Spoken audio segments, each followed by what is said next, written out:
Tuesday, March 26th. It is my birthday, actually.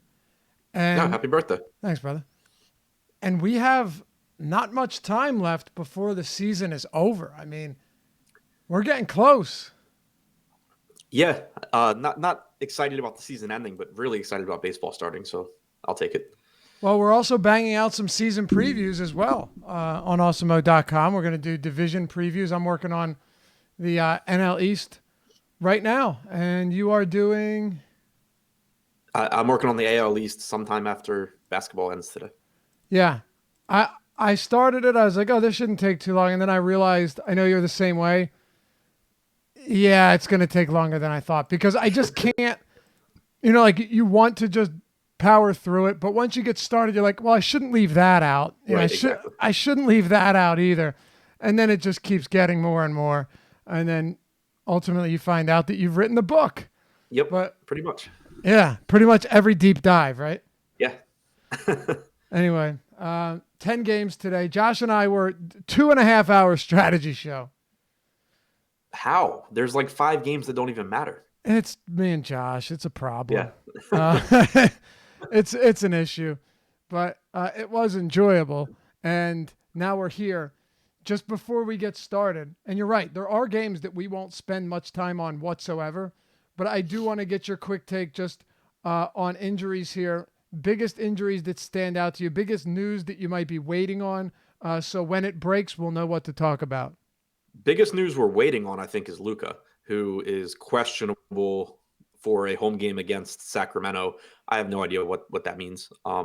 But that's obviously huge news. 8:30 game, though, so not sure we'll have that before lock. Anthony Davis, doubtful, is obviously impactful. We have several Bulls ruled out with, or Chris Dunn doubtful, Levine out, Porter out. So that's where most of, I think, the chalk value is coming from right now.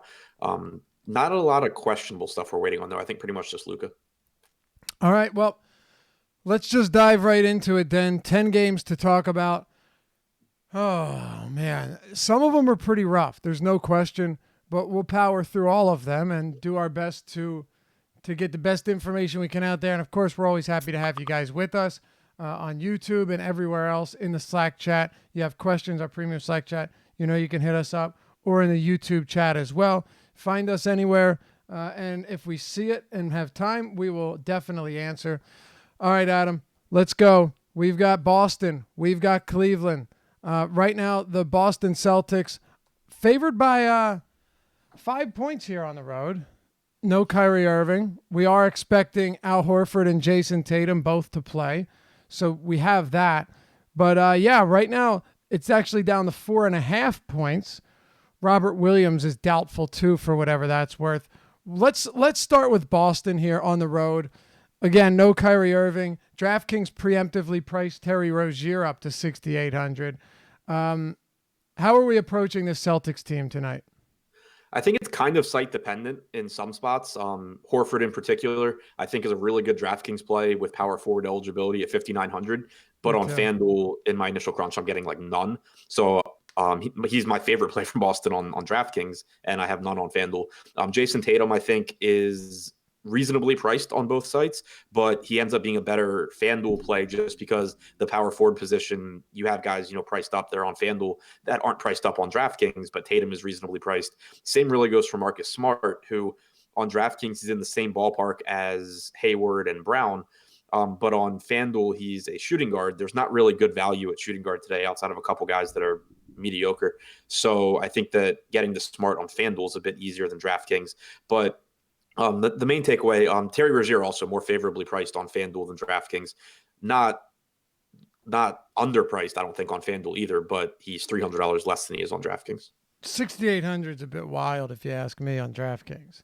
Yeah, especially on a slate where there are pretty strong mid-range point guards, at least a couple of them. There's enough at least. When we're talking, I totally agree. 5,900 Al Horford, power forward eligible. Where are you at on a guy like Marcus Morris now that Tatum is expected to play? $5,500 on FanDuel. On DraftKings, he's up to $6,000. 6,000 seems a bit rich, but is there any interest at 5,500 on FanDuel? Not really. I'm getting more Tatum. I have Morris projected for 30 minutes. I have Tatum projected for 32. And in my initial crunch, I got about 15% Tatum on FanDuel and like 5% Morris.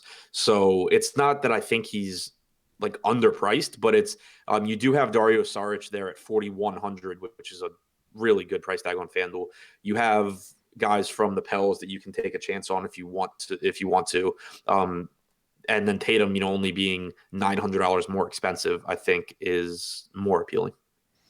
All right. Anything else on Boston? No. Just really secondary options for me on both sites, with the exception of $5,900 Horford on DraftKings. All right. What's your take on this Cleveland team? I'm assuming you don't have a ton of interest here, but I do want to get your take, on the front court. Kevin Love, ever since leaving mid-game, playing 18 minutes, he's played 32 and 33 minutes over his last two games. And then, of course, you got guys like Nance and Thompson not playing many minutes. Larry Nance was playing fewer minutes and then played, 30 minutes last game. Are you doing anything with the Cleveland Cavaliers here at home? Love is the only one I think I'm really interested in. You mentioned the 32 and 33 minutes his last couple of games. It's obviously a tough matchup against Boston, especially with Horford back in there. But if you're going to get around 32 minutes from him, he's been, a 1.3 to 1.4 point per minute guy this year. He's clearly good enough to have success in this matchup, and his price tag isn't too expensive. He's sitting at 7,600 on DraftKings. He's, I think, like 8,200 on FanDuel. I actually think I had him at 30 minutes, so I had him probably under projected by a little bit, but I think he's the only guy that really stands out to me from Cleveland. Like, you could make an argument for $5,300 Larry Nance on DraftKings. We saw him start last game and Ante Zizic not play, so I assume you get around 30 from Nance here. But when you talk about the $5,300 price tag on DraftKings, that's $100 more than Thomas Bryant, who obviously we'll talk about in the last game of the night. He was one of my favorite plays on the slate. So I can't say that I'm prioritizing Nance. I know Josh is listening. Ask him how he feels about Thomas Bryant. How do you feel about Thomas Bryant, Josh? Okay, we'll wait for an answer. That was a long discussion this morning. A fun one for sure. And the backcourt here, I mean, I don't really see any reason to get to the backcourt. No, me neither. There's bad value at, I don't even want to say bad. There's not very talented value at the guard positions that are cheaper than the Cleveland guys going against Boston. There's really good guard plays that are more expensive. I don't really see the need to end up in that mid-range. You should have said, I don't mean to say bet. You should have said, I don't mean to say value. Right. Because I don't really know what there are cheap guys that are going to play a bunch of minutes. Right, exactly. I guess we're good to move on then, right? I don't really think there's any much else here outside of Kevin Love being interesting, just because if the guy does play 32, 33 minutes at 7,600, he can definitely make a bit of a splash. Yeah, no question. Overall, it's just a game with a lot of secondary options where, they grade out. There's a bunch of guys in this game that grade out reasonably well, especially from the Boston side. But when you keep in mind that you're talking about a 10-game slate where there are a few just really appealing games with guys at basically every position, it just becomes guys that we don't need to talk about for that long. All right, I'm with you. Let's keep it moving then. We've got ourselves the next one here. I don't know how much I don't know how much love you have for this game either. You're right. How did we spend 2.5 hours on?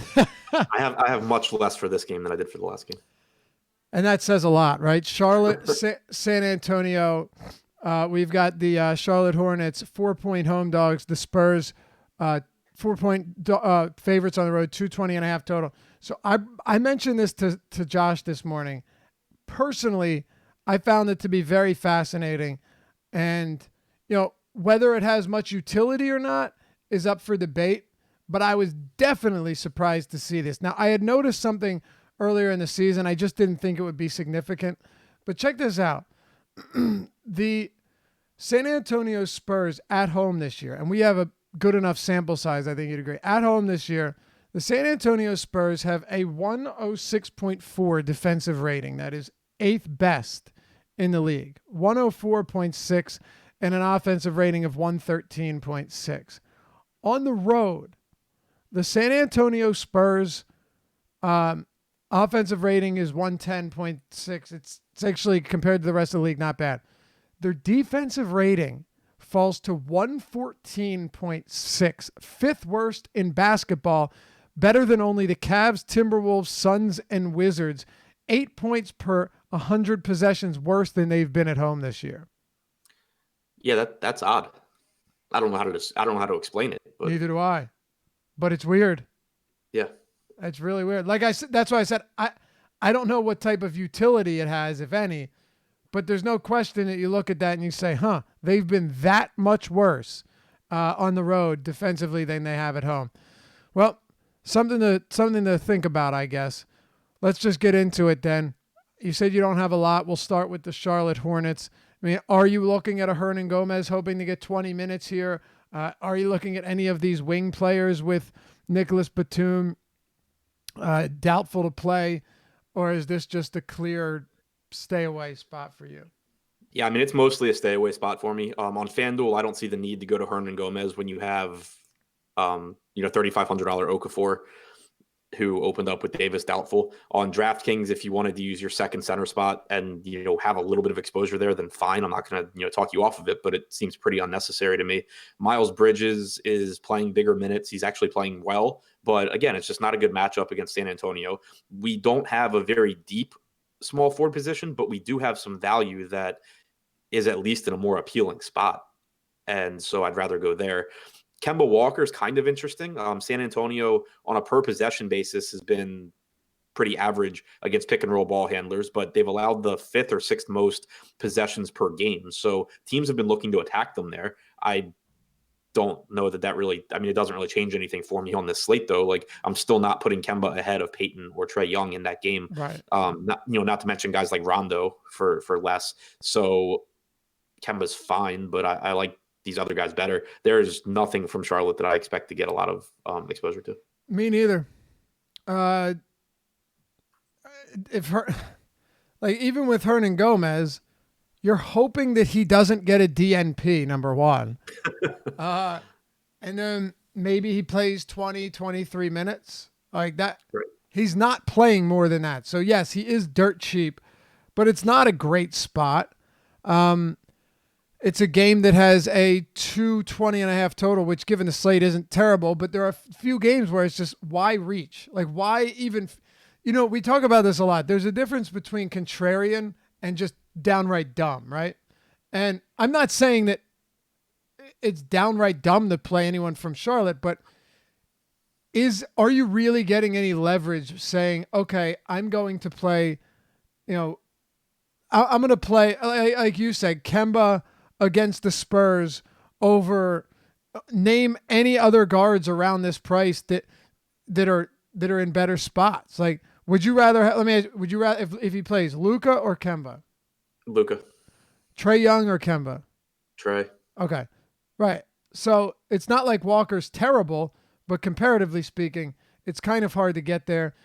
Similarly with the Spurs, I don't know how much we're going to get to here either, Adam. Yeah, I'm more interested in the Spurs side. I think that Derek White's price tag on both sites is really appealing. He's $5K on DraftKings. He's $5,700 on FanDuel.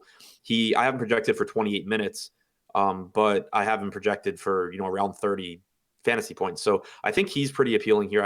I got around 20% in my initial crunch on FanDuel. I haven't crunched DraftKings yet, but I expect that I'll get a fair share, especially with point guard, shooting guard eligibility there. LaMarcus Aldridge's price on DraftKings is really appealing at $7,900. But again, you have guys in that price range like Julius Randle, like John Collins, like Kevin Love, who we just talked about, that are comparable, if not better, in my opinion. So while it is a favorable matchup against the Charlotte front court, it's not a spot where I'm expecting to get a ton of ownership. Same really goes for DeRozan, who on FanDuel I'm getting, I think, none. Yeah, like 5%. I'm getting like 5% on FanDuel. On DraftKings, he's reasonably priced at $7,700, but you still have a lot of guys that I'd rather get to, whether it be, Luka for a little bit more, whether it be Lou Williams for a little bit less. So not really priorities here either, but I do expect to have a lot more exposure to San Antonio than I do to Charlotte. Yep. All right. Well, if you're ranking these Spurs guys, where are we at? As far as who I expect I have the most exposure to, Derek White, and then Aldridge, and then DeRozan. Okay. Do you want to elaborate anything else here, or do you want to move on? I guess the only thing I would add is if you are looking to be contrarian with a cheap center, it's a really good spot for Jakob Poeltl. He's cheap. He's still probably going to play 24, 25 minutes if he starts. If he doesn't start, then even less. But like I'd rather pay 4,200 for Poeltl than 3,500 for Hernan Gomez. All right. Miami, Orlando. Now we're getting into the good stuff. Am I right? It gets worse and worse. Okay. 205 total. I'm actually surprised that this one is above 200. I mentioned it this morning. Miami 4.5-point favorites. Orlando beat the piss out of the Sixers yesterday, embarrassed them in Orlando. Defense has looked stellar recently. You and I have mentioned this a lot. I mean, since the trade deadline, I believe the Orlando Magic are second in defensive rating in the entire league, which is pretty darn good. Let's see here. Yeah, no, first. Sorry, first. 102 defensive rating, Adam. They've been stellar. And Miami's played really solid defense all season long. I mean, it's just not a very appealing game. Not to mention Orlando's playing their second of a back-to-back tonight as well. What are you doing here? Start wherever you want. I'm not even going to dictate this one because I don't think it deserves it. Yeah, so I'm not doing a lot here. There's one angle that I think is kind of interesting, and it's that this game has huge playoff implications. Big time. Orlando is ninth right now. Miami is eighth. I think you see a very tight rotation from Orlando at the very least. Miami, I don't think Spoelstra knows what a tight rotation is. So, and they just have so many interchangeable pieces that I still am not really doing anything to bump those guys. But I went ahead and projected Vooch for 36 minutes. I projected Gordon for 36 minutes, Fournier for 34. I think that you do see a tight rotation here, especially because they were able to limit their minutes a bit last night. Vooch only played 28 and a half minutes in last night's game. So I do expect big minutes from these guys. Where you have Vooch at 8,900 on DraftKings, if we end up projecting him for low ownership, I know right now we have him at 13%, but if he were to end up dropping and Towns were to go up, I do think that's a spot you can get to in tournaments just because, we've seen, like, go back and look at the Philadelphia-Boston game the other night where it's not an appealing matchup until you factor in that guys can play 38, 39 minutes because they actually really need to win this game. Yep. Yeah, no question. It is and you know what, though? We saw that last night, too. I mean, they were far and away the better team last night. Clearly, that win was important to them. They ran away with it. Do you know the Sixers went 11 minutes without a made field goal? That is pretty impressive, but I actually could tell by my DFS lineups. You had an inkling. Adam, 11, a full quarter, basically. Yeah, they were bad, but almost the entirety of the quarter. Yeah, it was really bad. But yeah, you are right. The Miami Heat right now, if Orlando wins this game, they move ahead of the Heat in the win column and are tied in the loss column. They would be in 8th place. That's huge. I totally agree. And it would actually pull them. You know what? They have a chance. The Magic have a legitimate chance to finish as the 6th seed too, which is pretty wild. So, wow. Yeah, I didn't realize that. Well, I mean, the Pistons are 37 and 36. The Magic are 36 and 38, right? It's not crazy to think that. And right. The Pistons got Denver at the Pepsi Center today. Wouldn't be surprised to see them lose that game. I'm looking quickly just to see. Yeah, so I mean, they didn't play. Like Vooch only lost, it looks like, about 4 minutes to the blowout last night. He was at like 29 minutes. But again, like this one is just a bigger game because like you gain, Miami drops a game and you gain a game. So again, I'm not prioritizing anything here. I just think it's worth pointing out that you do have underpriced Vooch on DraftKings with the potential of him just playing monster minutes. Yeah, very, very valid point. No question about it. Although yes, it's equally important important. Easy for me to say for Miami, but that's still really tough for me to make any sense of it. Like you said, Eric Spoelstra has rotations where he's got enough guys to deploy where it doesn't really make sense to just hope that it's this guy or the next guy, especially when none of them are super cheap. They don't have a good matchup. I don't get there with any of them. Yeah, same here. Like I went in and I was like, okay, I'll project Miami to, run a bit tighter too. And then I was like, okay, so Josh Richardson plays 37, 38 minutes. And then what? Winslow's still questionable here too. But still, like if we assume Winslow's in, so like I gave Dwayne Wade 26 minutes. I gave Dragic 26 minutes. But, what does Spoelstra do? Play Bam for 36 minutes and not play Whiteside, or exactly. Play Olynyk for 36 minutes and not play James Johnson. There's just it's a lot more matchup dependent team. Whereas Orlando, who the best players on that team are in basically any matchup. Exactly. Right. So why run the risk when you have a ton of other good games, or at least several other good games to hit on? I think we can move on. Yeah. All right. Well, as far as ownership goes, Adam, as we come to Toronto and Chicago, Toronto Raptors are the heaviest favorite on this slate by a wide margin. I mean, you have the Raptors 13.5-point favorites, 219.5 total here in Toronto. The next biggest favorite is the Nuggets, 7.5 points. And then it drops to 4.5 points on the entire slate. You have 2, 2.5, 2.5, 2, 3.5, 4.5, 4.5, 4, and then 13.5, 7.5.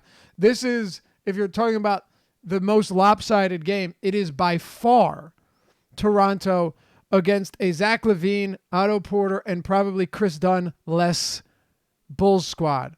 And right now, we haven't updated our ownership yet, but earlier in the day, we're showing Shaq Harrison, Antonio Blakeney, Lauri Markkanen, and Ryan Arcidiacono with significant ownership on DraftKings, as well as on FanDuel. Now, Markkanen's ownership on FanDuel isn't projected to be nearly as high because he's not dirt cheap like he is on DraftKings. Still very affordable, but really tough matchup. Expected to get their asses kicked, but super cheap.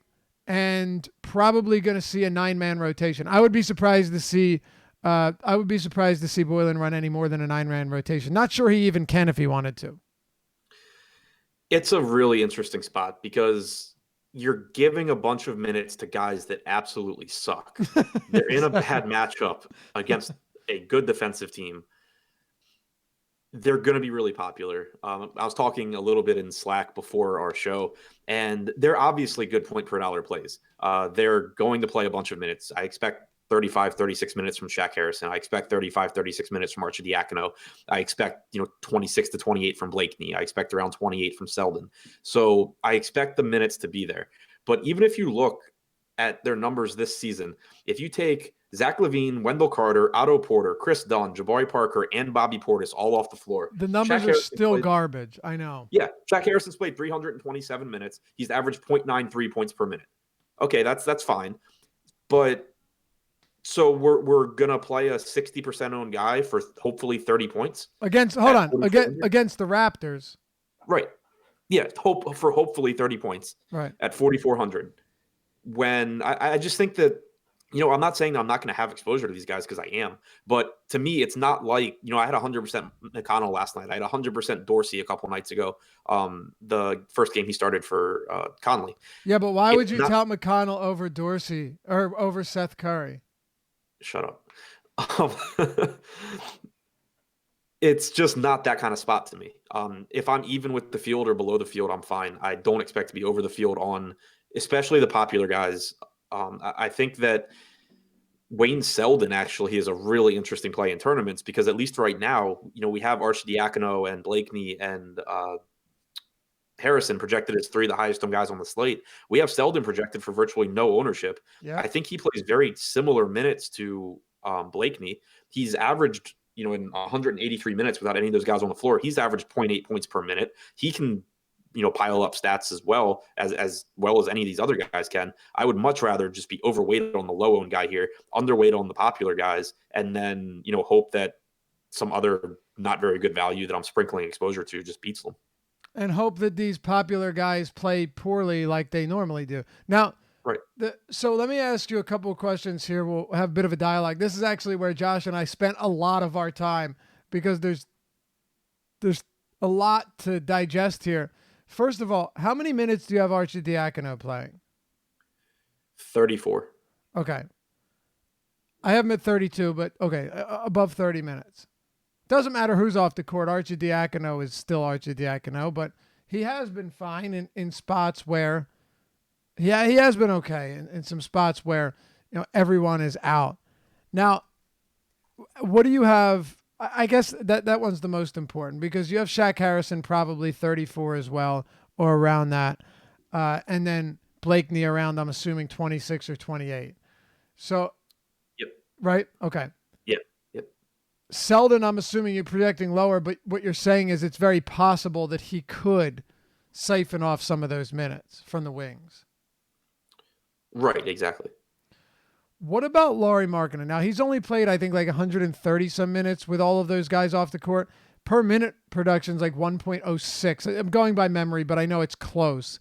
Not a very big sample. He's had one good game over the last month, but he is cheap. And as far as usage goes, you're starting or likely starting alongside Shaq Harrison, Arcidiacono,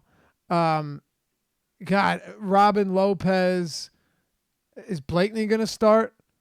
I mean, I assume so. You would think so. Those are the guys he's starting alongside. So where do you land on when it comes to Markkanen? I think it's a really interesting spot with him because obviously he's going to get all the offensive looks that he wants, but he's not a guy that creates for himself. And you're out there with Antonio Blakeney and Shaq Harrison and Ryan Arcidiacono. So I would expect his efficiency to drop. And he's only played 107 minutes without any of these guys on the floor this season, but he has a 38.6% effective field goal percentage. That's like 12 points below his season average. Obviously it's slightly over 100 minutes, so it could just be bad luck, but it makes sense for him to take a pretty significant drop off in terms of efficiency, especially when you talk about facing a quality defensive team like Toronto that absolutely is good enough to just take him out of the game and, force other guys to score. So it's another spot where I'm really interested in ownership. Kind of like exactly like I feel about Harrison, Arcidiacono, and Blakeney. Obviously Markkanen is better than those guys. I think he's a good point per dollar play. I think all these guys are good plays. It's just, is it easier to win a tournament on this 10-game slate by having a ton of these guys or by hoping that this game just goes to shit and they all end up being mediocre? And for me, I think it's the latter.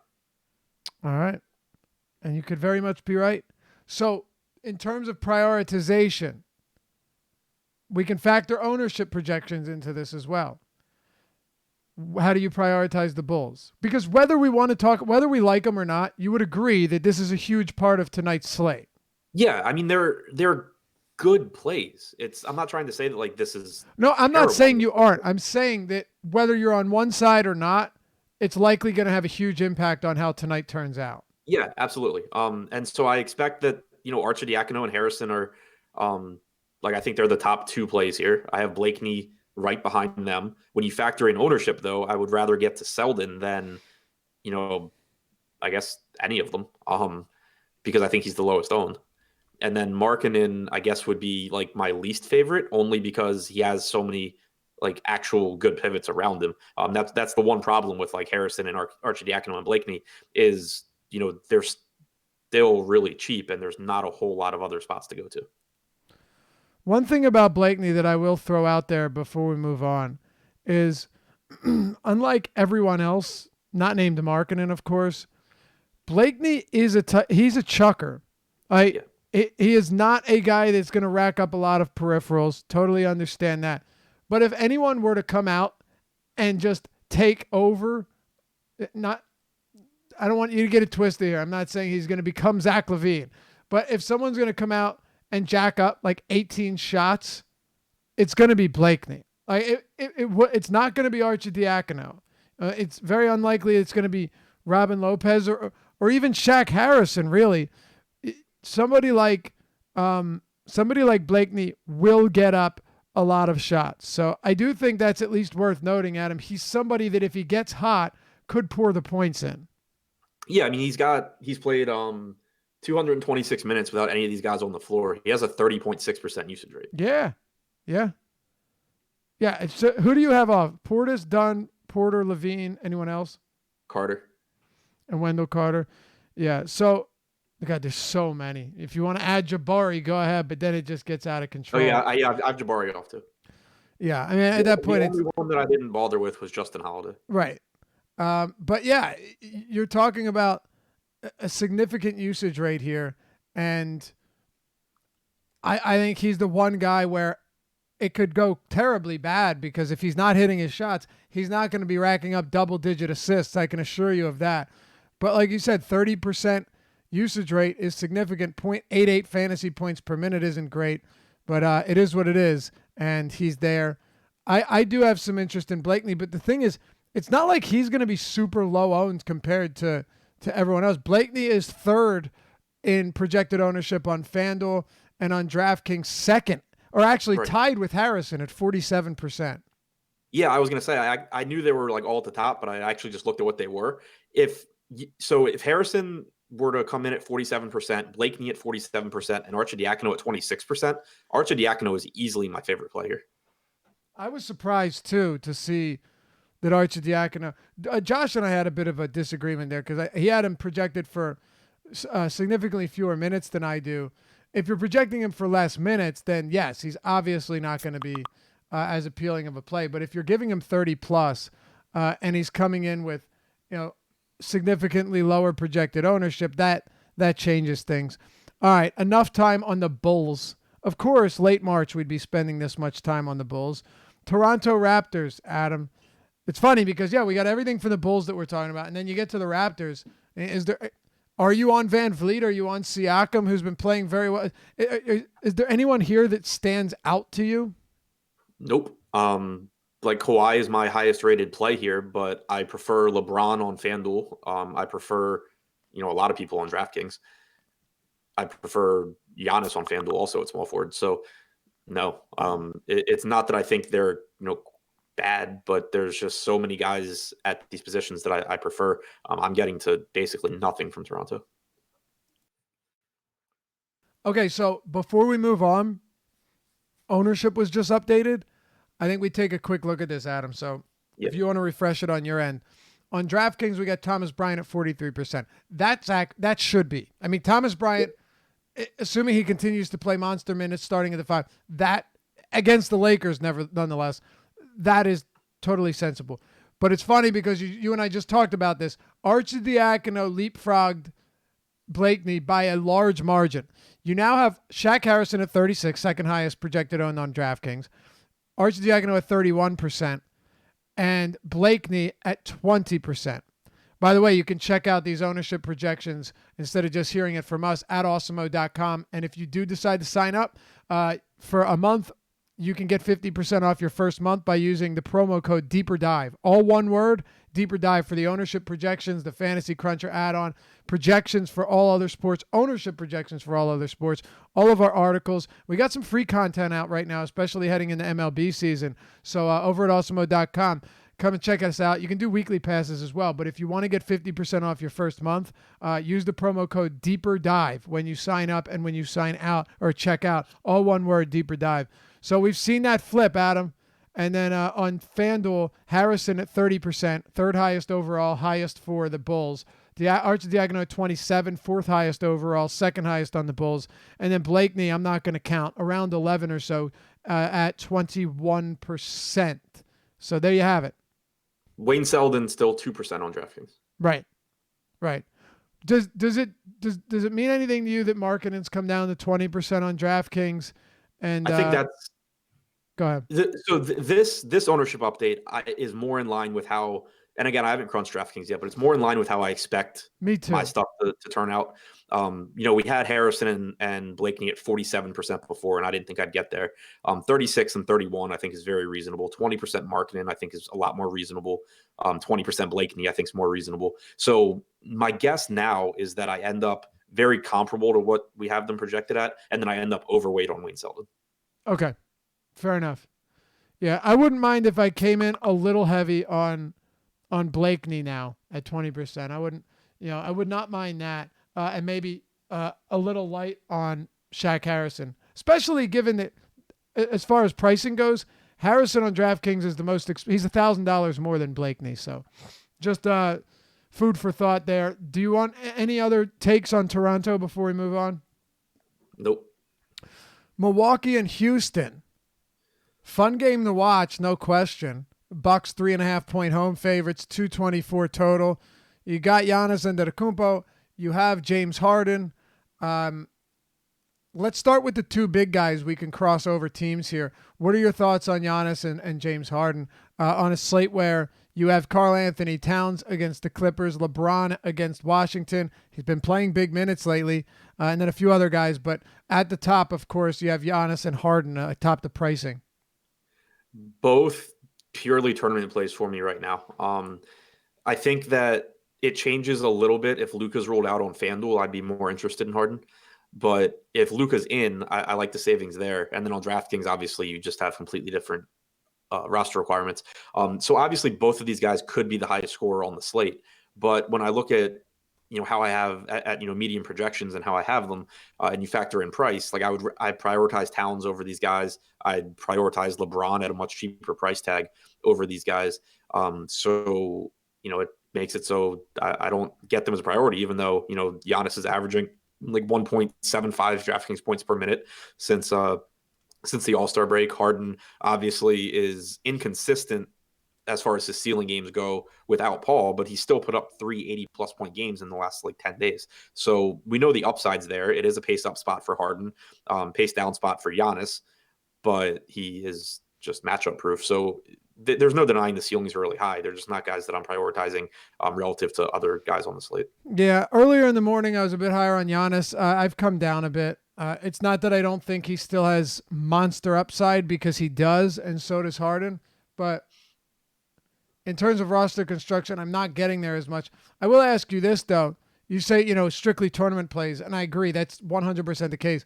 But because we do have a lot of dirt cheap value, what do you expect yourself to end up with on these guys? So, we have Giannis projected for about 15% on DraftKings right now. I think I could see getting into that ballpark. I'd be surprised if I go higher. Again, a lot will depend on Luka, because if I project Luka in, he's one of my highest owned guys. Yeah. If I take him out, then I get a lot of ownership to go around. In my initial crunch on FanDuel, I got 5% Giannis. Most of my small forward ownership was either to LeBron or going all the way to the bottom. So it's not a spot where I feel good about not having him, but it's where I'm at. All right. Now for the rest of this game, is there anything that stands out to you on either side? No. To me, it's a game that's much more appealing to watch. I don't think it would be the craziest game to game stack if you were singling out a game, but I don't really love doing that on 10-game slates unless it's like the Wizards and Lakers or the Hawks and Pels, like a super obvious spot. So no, Capella's okay, but there's a lot of centers around him that I prefer. Same goes for Chris Paul. I'd rather roster Kemba than Paul. I'd rather roster Trae Young. I'd rather roster Elfrid Payton at the point guard position. So no real priorities there. And then, like we were saying, Harden's my favorite play from Houston. Giannis is my favorite play from Milwaukee. It's not really close with either one. But then when you compare them to other expensive guys, I don't like them as much. Right. No, I'm with you. This game as a whole is tough to get to. Plus, DraftKings has priced up a lot of these Bucks guys from where they were maybe a week ago, and that definitely makes a difference. Yeah, you're basically getting lag pricing from the time Giannis was out. Exactly. Okay, let's move on. We want to get all the good time that we can on these good games. Minnesota and the LA Clippers, 231 total. We have 3 games on this slate, 3 of 10, with a total above 230 or above. This one is one of the 3. It's at 231. Clippers are 2.5-point favorites on the road. We'll start with Minnesota here. Karl-Anthony Towns has been spectacular in these type of scenarios this season. If you look at what he's done this year, when you take Teague off the court, when you take Rose off the court, Butler, if you want to add Covington, be my guest, that's fine too. I don't even bother to add Gibson, but if you want to, you can go ahead and do that as well. You're talking about 1.7 fantasy points per minute. You're talking about a 26% assist rate, a 35% usage rate, and a ridiculous rebounding rate of almost 23%. All of those numbers for his position are elite. If you were to take Gibson off the court as well, you get a 34+% usage rate, 26% assist rate, 25.5% rebound rate, and 1.81 fantasy points per minute in 400 minutes played. That is elite as it gets. Yeah, and then if you want to look at it a different way and look at recent production, even if I don't bother with Jeff Teague or Derrick Rose, since the All-Star break, we've gotten 13 games from Towns. He's averaged 1.76 DraftKings points per minute, 34.5% usage, 23% rebounding percentage, 21.5% assist percentage. Really, no matter how you look at it, he's just an absolutely phenomenal play. And then it is obviously a huge pace-up spot for Minnesota. It's a Clippers front court that should not be able to slow him down. So pretty clear top option here. So what about and obviously we're in agreement. We don't need to spend much time on Karl-Anthony Towns. Unless we wanted to mention that the Clippers have struggled to defend opposing bigs all season long. But where are you at on the rest of the Timberwolves? So I do want to add one thing about Towns. I do think he's somewhat site dependent. Not that he's not a good play on either site, but on FanDuel, I think he's a worse play than he is on DraftKings because for one, he's like 11,800, but you have Thomas Bryant only as a center. And so in my initial crunch, I got about 30% of Bryant and about 30% of Towns. On DraftKings, though, where you can roster Bryant at power forward, you can just do so many different things. And you have Towns at 10,700. I think he's a guy that ends up in a vast majority of my lineups. But yeah, beyond that, with Minnesota, Dario Saric on FanDuel at 4,100, I think is a pretty strong play.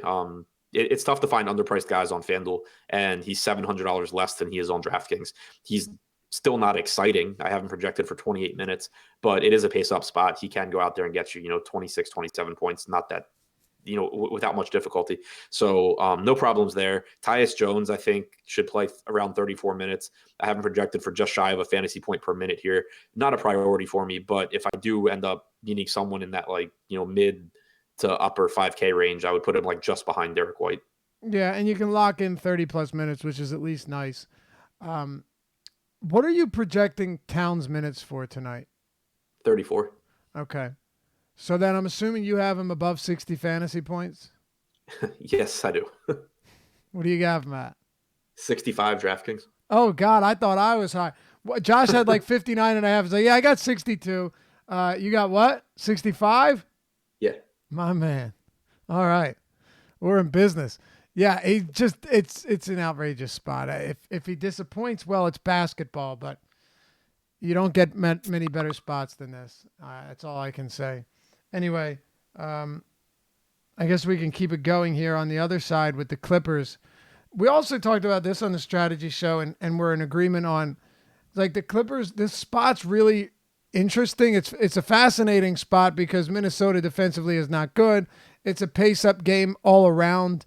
And, Lou Williams is always the guy that is capable of breaking a slate. We've seen it, 40 real points in a game, 34 real points in a game, dropping monster totals.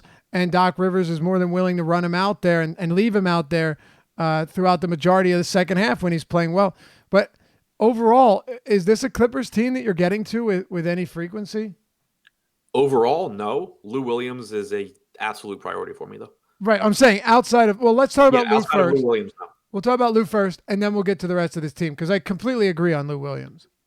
Yeah, so Lou Williams, I think, might actually be one of the biggest edges on the slate tonight in tournaments. We have him projected for 9% ownership right now.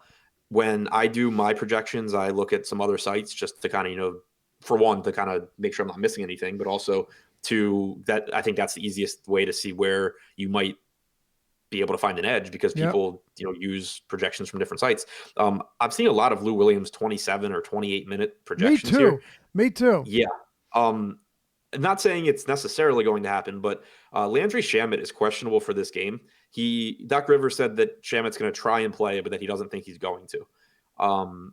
Lou Williams in the last game when they played New York, Shamet got hurt at the beginning of the second quarter. Lou Williams played, the beginning of the third quarter after playing 1 minute and 10 seconds. Lou Williams played about 20 minutes in the second half. He subbed in for Shamet immediately, played the entire rest of the third quarter, played a minute and a half into the fourth quarter, sat for like 3 minutes, and then played the rest of the game.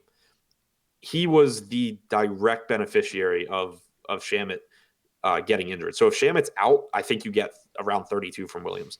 If Shamet's in, I think you still get your 27, 28. So it's kind of like the worst case scenario is still a pretty good spot.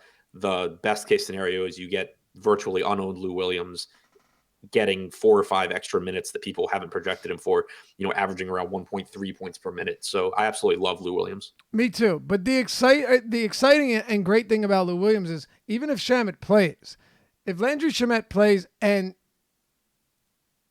Lou Williams is playing well, like Lou Williams can still get 30 plus. Now, the thing is, it's not a guarantee with him, which is why I always see him more of a tournament play. But we've seen, it's very much a possibility that he gives you 30 minutes here, regardless of health of anybody else. So are you projecting him at 30? No. But is it possible? Absolutely. What do you have him at on a per minute basis? 1.33. 1.33. So, and what, 27 or 28 minutes? I'm at 32. Oh, okay. Wait, hold on a second. You're saying you have Shamet expected to sit then? I'm projecting Shamet out. Okay. Rivers said that Shamet will try and give it a go, but that he doesn't think he's going to be able to. So if he plays, what are you putting Williams at? 28. Okay. All right. Yeah. I have him at right now 28. But even so, I would not dislike him in this spot. Right. So right, he would still be. He wouldn't be my highest owned shooting guard. No, but I'd still be getting more than 9%. What else for the Clippers, if anything? Gallinari's been very impressive from a consistency standpoint, but I don't know if his routine 35, 37 fantasy points is going to get you where you need today at 7K plus. Right. It's tough to get to the rest of these guys. Gilgeous-Alexander's playing bigger minutes, but his price tag is shot up. Beverly is pretty much correctly priced. Everyone outside Lou Williams, if Williams gets these extra minutes, I think is pretty correctly priced to where it's a favorable matchup, and I don't dislike them, but I think that there's just better guys around them. So Williams is really the only one that stands out. All right. Anything else on this game you want to touch on?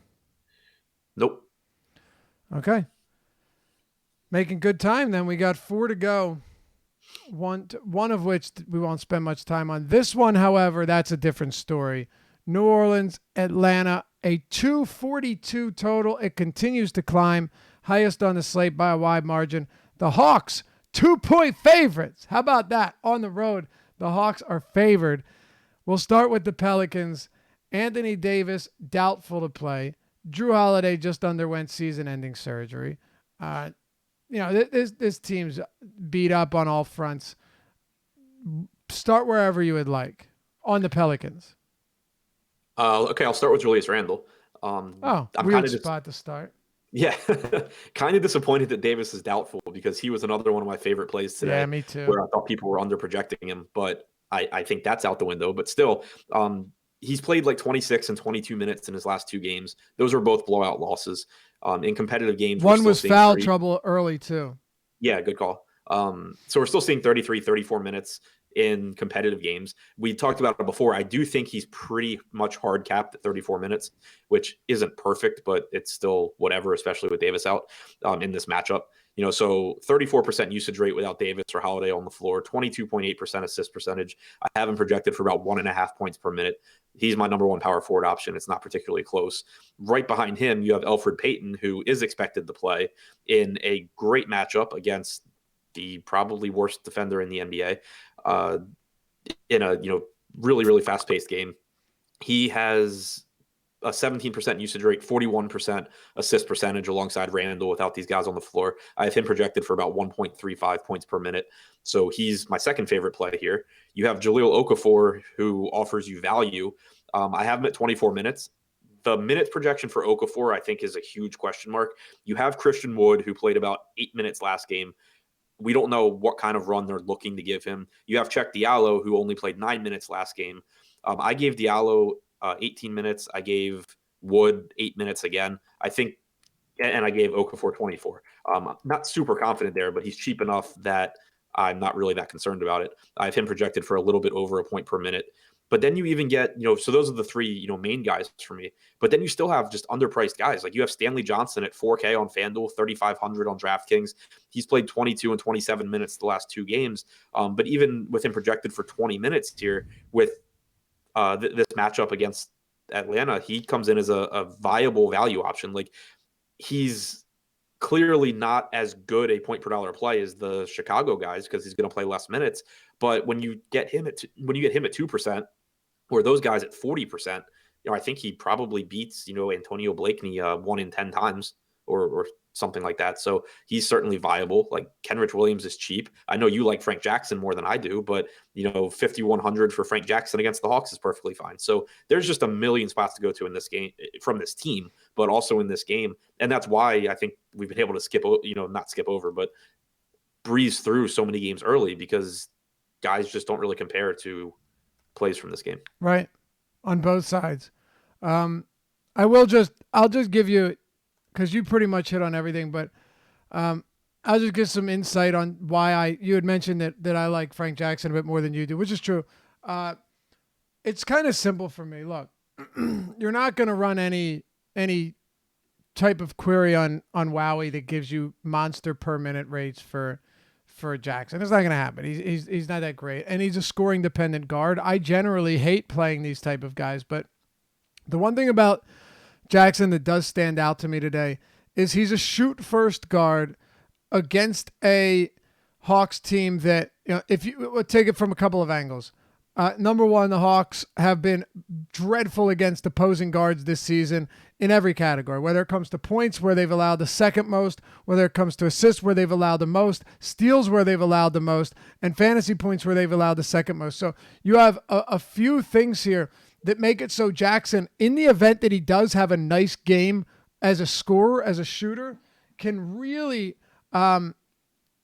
complement that with other stats, which you don't typically see from a guy like him. And what I mean is no one turns the ball over more than the Hawks. No one allows more steals than the Hawks. No one plays at a faster pace than the Hawks. No one allows more assisted field goals than the Hawks. There are a lot of ways here that Frank Jackson can fall face first into some good numbers. And I think the one thing also that stands out is I have him projected to play 34 minutes. So if I got 34 minutes of Frank Jackson jacking up 16, 17 field goal attempts, maybe more across 34 minutes, just being on the court makes him a solid play to me because it's the Atlanta Hawks. So that's where I'm at on Frank Jackson. Yeah, I don't disagree with any of that. All right. You pretty much got everybody from the Pelicans. I will ask you this one thing before we move over to the other side. When it comes to Elfrid Payton, now that we have no Anthony Davis, is he a priority play to you? Yep. Okay. And Jalil Okafor is someone that you could see putting up strong numbers, but still has risk. Right. So on FanDuel, on my initial crunch on FanDuel, Okafor was my third highest owned center behind Bryant and Towns at like 19%. Payton was right behind Arcidiacono in ownership. I had 49% Payton there. So yeah, Payton priority, Okafor really good play, Randall highest owned power forward on FanDuel, one of my highest owned players. Like I said, I haven't crunched DraftKings yet, but I don't expect anything to change there. And lastly, what about Diallo? I feel really, I got like 8% on FanDuel. I really don't feel confident in him because last game he played 9 minutes in the first half. And then in the second half, he just didn't get any run. They played Christian Wood. They played Jalil Okafor. Even in previous games, we had seen more often than not Diallo getting like 18 to 20 minutes. It kind of seems like he was briefly in favor and then now they're over it. Yep. So I have him at 18 minutes. I have him projected for a little over 21 points. Across, 150 lineups, it gets me some, but it's not anywhere close to my highest owned spot from this team. And last thing, Is there any amount of Pelicans in the same lineup that bothers you? Like if you have 4 Pelicans in the same lineup, are you saying, all right, maybe I should limit it to 3? No, but I would want to, especially on DraftKings, probably not have like Diallo and Okafor together, or Diallo and Randall together. Yeah. I wouldn't want to have Stanley Johnson and Kenrich Williams together. 3 is where I'm most comfortable. Me too. That's where I feel best about. And plus, you can complement that with some Atlanta Hawks. Trae Young. You have, of course, John Collins, who's seen his price point come down.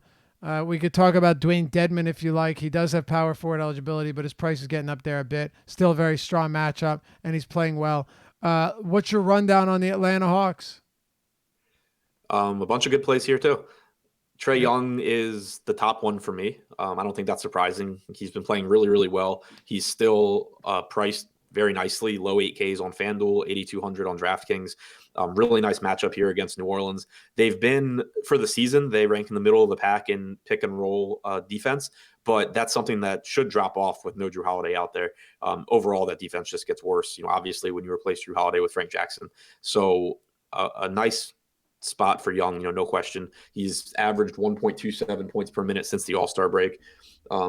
Justice Winslow ruled out. Yeah. Really Obviously a good spot for Trae Young. I expect him to be popular. I don't really care. John Collins has been playing really well since the break. He had, kind of dealt with some injuries. I think that he's fully, healthy and playing well. He's averaged 1.3 points per minute. He's rebounding well again, which is something that we had seen drop off. I haven't projected for 30 minutes here, but I still think that he's, a good power forward option. I have him pretty far behind Julius Randle for comparison, but he's in the same ballpark for me as like Love and Aldridge and those guys. Dedmon, I don't have interest in on FanDuel, but on DraftKings I do with power forward eligibility because he's been playing really well. It is a good matchup for him. He's averaged 1.2 points per minute since the All-Star break, which spans 14 games for him. His rebounding numbers are up.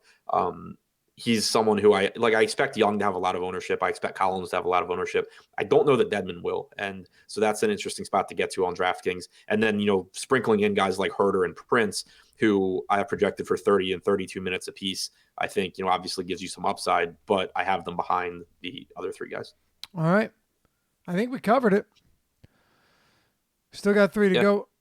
What's that? I said, just play everyone.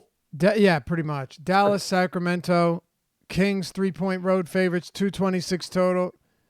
You and I actually talked about this earlier this afternoon. Let me get this out of the way first. If Doncic plays, he's a really, really good play. He's 8,500 on DraftKings and 95 on FanDuel still. I don't even think we need to go all that much further into it. But let's kind of dive deeper into this matchup. And well, first of all, is there anyone for the Mavericks that you're on here, whether it be Powell or anybody outside of Doncic, assuming he plays, of course?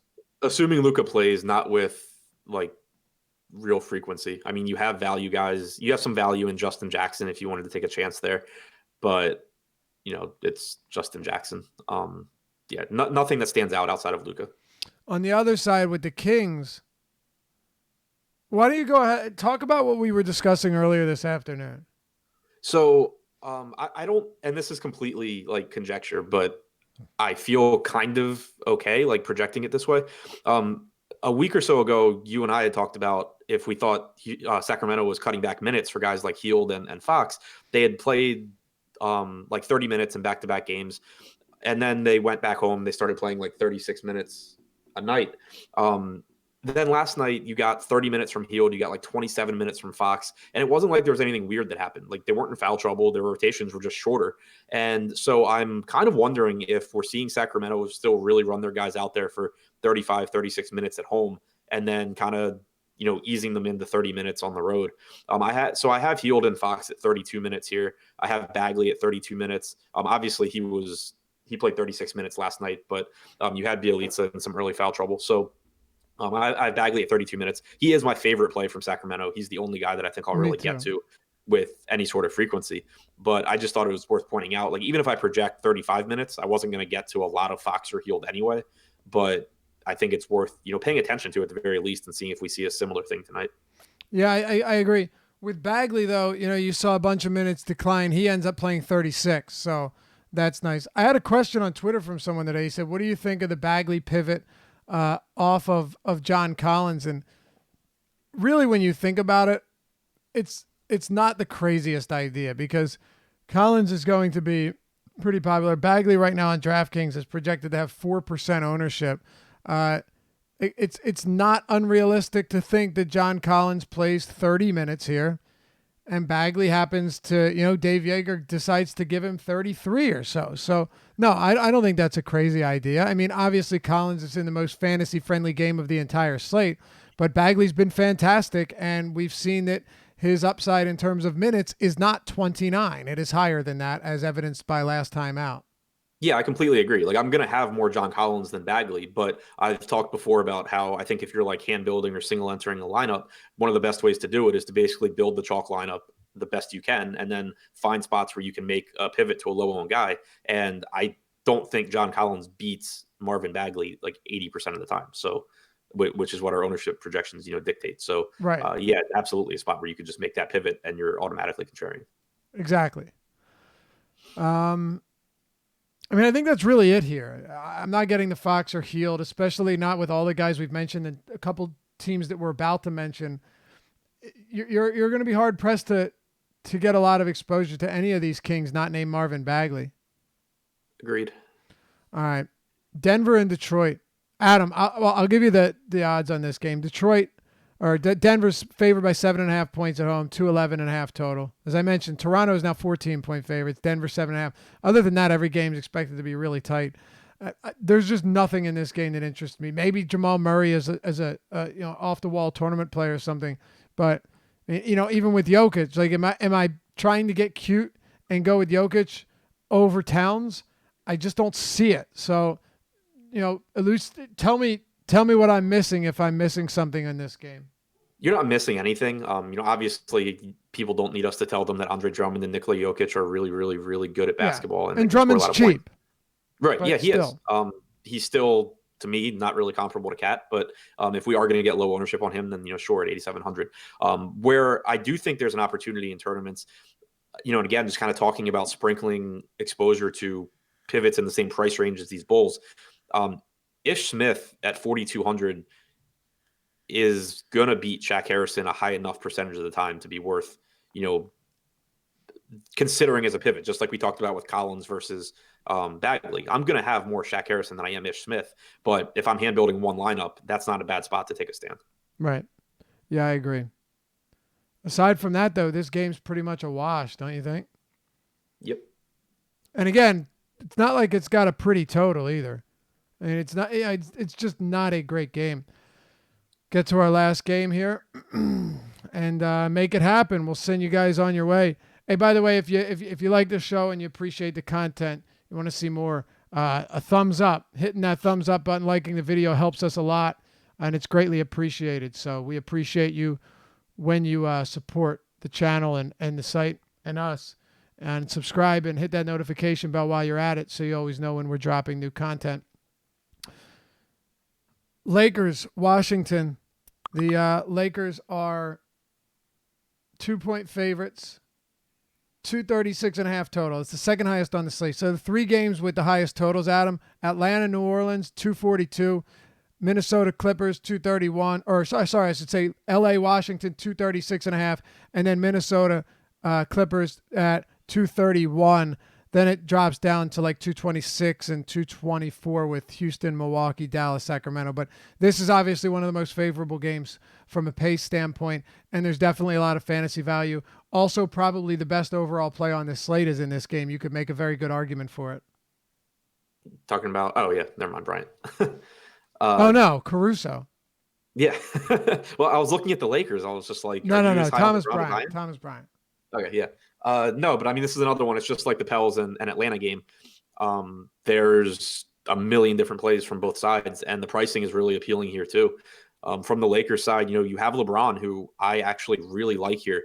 I mentioned in the deep dive article today that there is risk in going to the Lakers, especially the guys like LeBron and Rondo, because there's nothing incentivizing the Lakers to play them big minutes outside of they don't want to piss off their fans at home, I guess. But we've seen since LeBron went on that fake 32-minute restriction that he plays 34 to 35 minutes in competitive games. It's a great spot against Washington. They're not playing as fast as they were before, but there's nothing stopping LeBron from getting whatever he wants. He's inexpensive. He's averaging, over 1.5 fantasy points per minute. Without Ball or Ingram on the floor this season, he has a 36% usage rate and a 40% assist percentage. That's great. And it's a really good matchup. So I like LeBron a lot. It just comes with the risk of he could just suddenly play 25 minutes or something. But they've said that he's going to play. He said that he wants to, play as much as he can. I assume he rests tomorrow. So I like him. Same goes for Rondo. Like the same risks are there, but you're talking about, 6,100 on DraftKings and I think like 6,600 on FanDuel in a nice spot against the Wizards. I like him a lot. JaVale McGee obviously is outside of 2 games where he played 19 minutes. He's played at least 29 minutes in 5 of his last 7 games. The last game where he played 29 minutes, he was in early foul trouble as well. So I think he would have played more. He should, have a field day against Washington here. So I think is a really good play. Kuzma more so on FanDuel than DraftKings. But again, I expect 34, 35 minutes there. You got 25 minutes from Lance Stephenson last game. He's around a point per minute player. He's a value guy that I would much rather have than the Chicago guys. Like he comes with the risk of Luke Walton running a weird rotation, but he is just better than anyone on Chicago. So outside of Lauri Markkanen. So just a million different guys to go to from the Lakers. Who was the last one you threw out there? Lance Stephenson. Yeah. I know Josh liked him early in the show. Rondo, like you said, there is risk for sure. And he hasn't been playing well lately, but man, it is a really, really good spot for Rajon Rondo. Yep. Yeah. In my FanDuel crunch, I got 20%. So I got basically the same amount of Rondo as I did of Derek White. And then I had more Trae Young, more Payton, and more Arcidiacono. Okay. And that sounds about right. JaVale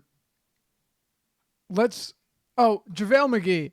I mentioned this morning, I was happy to get 2 really good games from McGee. I feel like I may jump off here.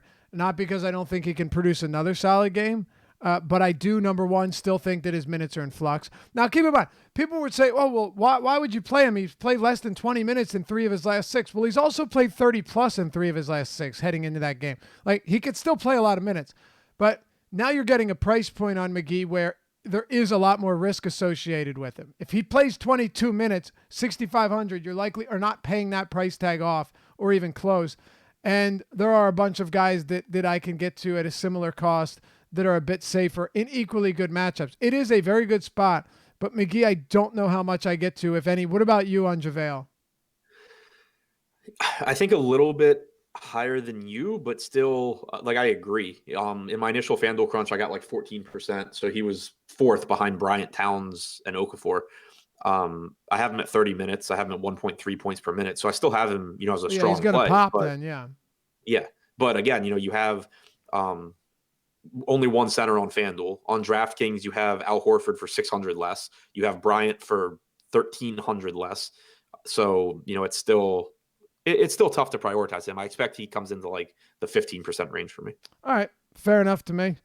Let's close it out with Washington. I don't want to spend a lot of time on Thomas Bryant here. He's incredible play. He's starting. He's playing a ton of minutes, and he's still inexpensive. He's facing a Lakers front court that's hemorrhaged points to centers. Did I miss anything? No. Okay. Well, then round it out. Finish it off. We've got the Washington Wizards here, then 20th of 20 teams we've discussed on today's show. Take it away, Adam. We'll turn it over to the Live Before Lock crew once you're done. Yeah, so Bobby Portis is, I think, my second favorite play from the Wizards on DraftKings, third favorite play on FanDuel. He's played 31 and 36 minutes in the 2 games that Bryant has started. I expect him to kind of drop off a little bit in terms of production now that he's playing the 4, but still playing, big minutes, not playing all of his minutes alongside Bryant, and in a great spot here against the Lakers. Troy Brown is still 3,500 on FanDuel. He's had a mediocre matchup and a bad matchup in his first 2 starts. Now he gets the Lakers. At 3,500, I think he's a really easy play. At 4,700, not as easy a play, but still, you can't tell me Troy Brown against the Lakers is any worse than Shaq Harrison against Toronto. Right. And then, Beal, Satoransky, I just have behind other guys at their positions. All right. I guess that'll do it, huh? Yeah. load up on Lakers, Washington, and Pels, Hawks. Well, I just posted the Lie Before Lock link in the YouTube chat. Appreciate you guys, as always, for tuning in. Again, hit us with a thumbs up before you head out. We appreciate it greatly. And have a very good rest of the night. Good luck. It's going to be a fun one for sure. Adam and I will catch you back here tomorrow on The Deeper Dive, presented by Awesemo.com. Peace.